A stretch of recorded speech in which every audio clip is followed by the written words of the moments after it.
So ఈరోజు మీ అందరికీ చెప్పదలుచుకున్నది ఏంటి అని అంటే ముందస్తు జన్మించిన శిశువుల సంరక్షణ గురించి. చాలామంది తల్లిదండ్రులకు పిల్లలు పుట్టడం అనేది ఒక అద్భుతమైన గిఫ్ట్. కానీ అది 9 నెలలు కాకుండా దానికంటే ముందు 6-7 నెలల్లో పుట్టిన వాళ్ళల్లో ఎవరి కుటుంబానికైనా ఎన్నో సందేహాలు ఉంటాయి, సంకోచనలు ఉంటాయి. అవి ఎలా ఉంటాయి, వాటిని ఏం చేయాలని. సో అలాంటి పుట్టిన పిల్లలకి చేసే ట్రీట్మెంట్ కేరే నేను. సో వాళ్ళకి ఎలా అంటే ఇందులో ఒక నియోనటాలజిస్ట్ అంటే ఇట్లా పిల్లల డాక్టరే కాకుండా ఒక ఆబ్స్టెట్రిషియన్ ఇంకా మరియు మా నర్సింగ్ స్టాఫ్, ఒక NICU టీం అందరూ అవసరం పడుతుంది. సో వీళ్ళకి డెలివరీ ముందే వీళ్ళకి మేము అందరం కలిసి వాళ్ళకి ఎలాంటి ఇబ్బందులు ఎదుర్కొంటారనేది మేము ముందే వాళ్ళకి ఒకటి ఎక్స్ప్లెయిన్ చేస్తాం. సో దానివల్ల ఏంటంటే వాళ్ళకి ఏమైనా సందేహాలు ఉన్నా వాళ్ళు తెలుసుకోవచ్చు. సో ముఖ్యంగా వాళ్ళు తెలుసుకోవాల్సినది ఏంటి అంటే 5. ఒకటి ఏంటంటే ఇలా జన్మించిన శిశువులు వాళ్ళకి టెంపరేచర్ అనేది మెయింటైన్ అంటే వేడి అనేది కాపాడుకోలేరు. సో వాటికి NICU కేర్ అంటే నియోనాటల్ ఇంటెన్సివ్ కేర్ యూనిట్ అనే భాగంలో వాళ్ళని పెట్టాలి. సో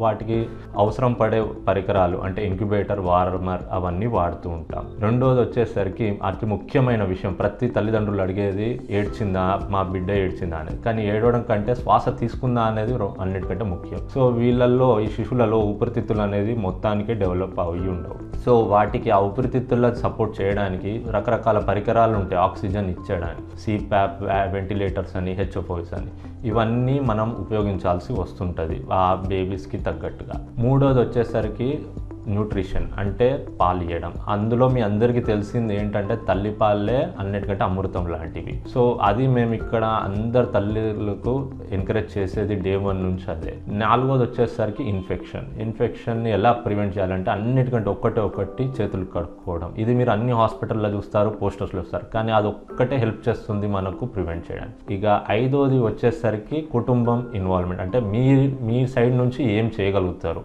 మెయిన్గా ఏంటంటే ఇందులో ఓన్లీ తల్లులది ఒక్కటే కాదు, తండ్రులది కూడా ఉంటుంది. అందులో వాళ్ళు ఎలా భాగం చేసుకోగలుగుతారంటే KMC, కంగారు మదర్ కేర్ అని అంటాం. దీనివల్ల ఏమవుతుందంటే వాళ్ళ శిశువుల టెంపరేచర్ మెయింటైన్ చేయగలుగుతారు, ప్లస్ బాండింగ్ అనేది అవుతుంది, ప్లస్ వెయిట్ గెయిన్ అని ఉంటుంది, ప్లస్ ఒక ప్రొటెక్షన్ కూడా ఉంటుంది. ఇది ఒక తల్లులే కాదు తండ్రులు కూడా చేయొచ్చు.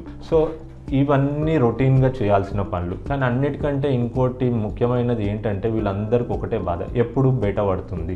యూజువల్ ఇలాంటి పిల్లలు మినిమం 1 నెల నుంచి 2 నెలల వరకు అవసరం పడుతుంది ICU కేర్. అది ఒక బేబీ నుంచి ఇంకో బేబీకి మారుతూ ఉంటుంది. ఏ బేబీకి ఎలాంటి ఇబ్బందులు ఉన్నా ఇక్కడ మేము ఎదుర్కోగలుగుతాము, ట్రీట్ చేయగలుగుతాము. వాటి బట్టి మనకు కోర్స్ అనేది తెలుస్తుంది ఎలా వెళ్తుంది అనేది. సో ఇంకా మీకు ఎటువంటి వివరాలు ఏమైనా కావాలనుకుని ఇక్కడ మమ్మల్ని సంప్రదించవచ్చు. Thank you.